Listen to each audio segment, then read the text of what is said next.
महाभारत में बहुत युद्ध हुए, पर क्या आप जानते हैं, एक युद्ध ऐसा भी था जो तलवारों से नहीं, एक स्त्री की वाणी से लड़ा गया था। जिस स्त्री के सामने दुर्योधन का सिंहासन कांप गया और हस्तिनापुर ने पहली बार धर्म की आवाज सुनी। हस्तिनापुर का दरबार, जहाँ भीष्म मौन थे, द्रोण चिंतित थे और धृतराष्ट्र अंधे होकर भी सब देख रहे थे, वहीं खड़ा था दुर्योधन, सत्ता के नशे में चूर, अपने शब्दों से धर्म को चुनौती देता हुआ।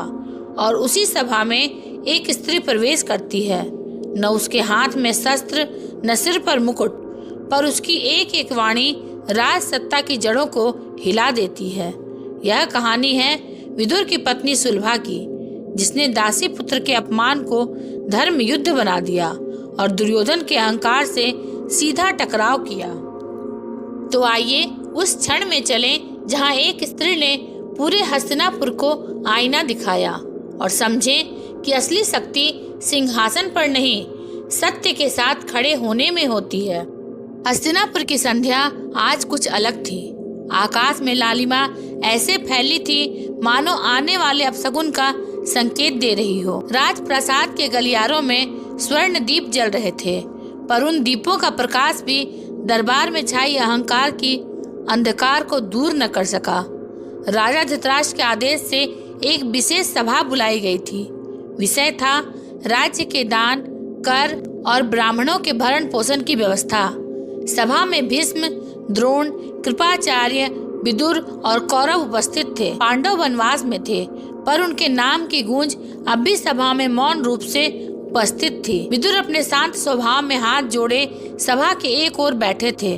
उनके मुख पर वही गंभीरता थी जो सत्य जानने वाले पुरुष के मुख पर होती है। पर आज उनके मन में एक सूक्ष्म चिंता थी। उनकी पत्नी सुलभा कोई साधारण स्त्री नहीं थी।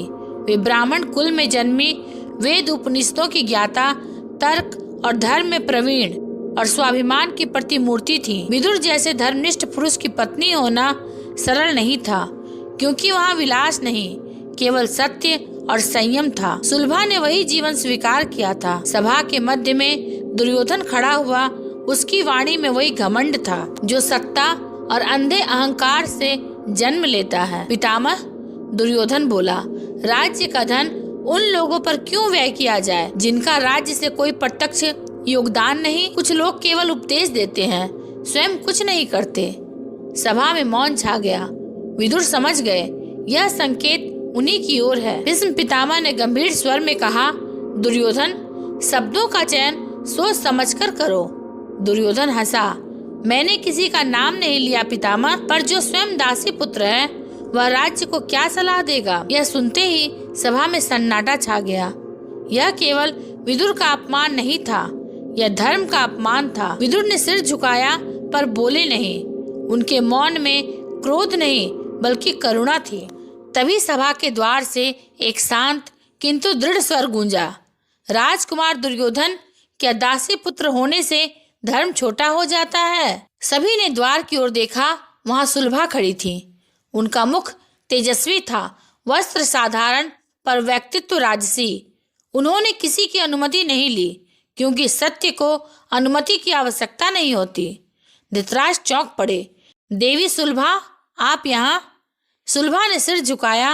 राजन, जहाँ धर्म का अपमान हो वहाँ स्त्री पुरुष का भेद नहीं होता। दुर्योधन की आंखों में क्रोध चमका। यह सभा स्त्रियों के लिए नहीं है। सुलभा मुस्कुराई, पर वह मुस्कान वज्र के समान थी।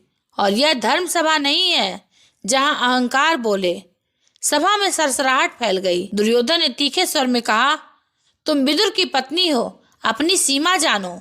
सुलभा आगे बढ़ी, मैं विदुर की पत्नी हूँ, इसलिए सीमा जानती हूँ, और तुम राजा के पुत्र हो, इसलिए सीमा भूल गए हो। भीष्म पितामह, द्रोणाचार्य सब मौन थे। वे देख रहे थे एक स्त्री अकेले सिंहासन के अहंकार से टकरा रही थी। दुर्योधन ने उपहास किया, तुम जैसे लोग केवल उपदेश दे सकते हैं, राज्य चलाना हमारे रक्त में है। सुलभा की आंखें चमक उठी।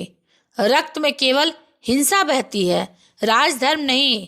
राजधर्म मस्तिष्क और हृदय से चलता है। दुर्योधन ने कटाक्ष किया, तुम्हें क्या पता राजधर्म? तुम तो एक दासी पुत्र की पत्नी हो। यह वाक्य सभा में गूंजा। अब मौन टूटना था। सुलभा का स्वर गंभीर हो गया। दासी पुत्र ने इस राज्य को बार बार पतन से बचाया है और राजपुत्र उसे गर्व से नष्ट कर रहा है। धृतराष्ट्र ने बीच में हस्तक्षेप किया। बस बहुत हुआ। पर सुलभा रुकी नहीं। राजन, यदि आज मैं चुप रही तो आने वाली स्त्रियां भूल नहीं पाएंगी। दुर्योधन ने क्रोध में कहा, तुम्हारा यह दुस्साहस तुम्हें भारी पड़ेगा। सुलभा ने निर्भीक उत्तर दिया, धर्म का पक्ष लेना कभी भारी नहीं पड़ता, केवल अहंकार बोझ बनता है। सभा विसर्जित कर दी गई, पर बीज बोया जा चुका था संघर्ष का। सुलभा विदुर के साथ अपने कुटीर लौटी। विदुर मौन थे। स्वामी, सुलभा बोली, यदि आज मैंने आपको कष्ट दिया हो। विदुर ने उनका हाथ थाम लिया। नहीं, तुमने धर्म को स्वर दिया है और यही मेरे जीवन का उद्देश्य है। पर हस्तिनापुर में दुर्योधन का अपमान सहना सरल नहीं था। वह प्रतिशोध की अग्नि में जल रहा था। सभा के बाद हस्तिनापुर में एक अदृश्य युद्ध आरंभ हो चुका था। यह युद्ध शस्त्रों का नहीं बल्कि अहंकार बनाम धर्म का था। दुर्योधन ने शकुनी को बुलाया। मामा, उस स्त्री ने मुझे सभा में अपमानित किया है। शकुनी मुस्कुराया। यह मुस्कान विषैली थी। तो फिर उसे उसका स्थान दिखाना होगा। अगले दिन नगर में यह घोषणा करवाई गई कि राज्य की ओर से दान वितरण होगा, पर विदुर और उनके परिवार को आमंत्रित नहीं किया गया। यह अपमान सूक्ष्म था पर तीखा। सुलभा ने सुना पर विचलित नहीं हुई। उन्होंने नगर की स्त्रियों को एकत्र किया। विधवाएं, दासियां, ब्राह्मणियां। राज्य यदि धर्म भूल जाए, सुलभा बोली, तो समाज को धर्म स्मरण कराना पड़ता है। उन्होंने अपने कुटीर में अन्न वितरण आरंभ किया। राज्य से अधिक प्रभाव वहां दिखने लगा। यह बात दुर्योधन तक पहुंची। उसने क्रोध में आदेश दिया, विदुर के कुटीर का अन्न जब्त कर लो। सैनिक पहुंचे, पर जब उन्होंने सुलभा को देखा शांत, अडिग, तो उनके हाथ कांप गए। सुलभा ने कहा, यदि यह अन्न अन्याय से लिया गया है तो मैं इसे लौटाने को तैयार हूँ, पर यदि यह करुणा से आया है तो इसे छीनने का अधिकार किसी को नहीं। सैनिक लौट गए। अब दुर्योधन स्वयं आया।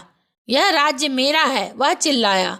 सुलभा ने उत्तर दिया, राज्य जनता का होता है, राजा केवल सेवक होता है। दुर्योधन ने तलवार की मुठ पकड़ी। भीष्म पितामह वहां आ पहुंचे। रुको दुर्योधन, यही वह क्षण है जहां राजा परखा जाता है। दुर्योधन रुका पर झुका नहीं।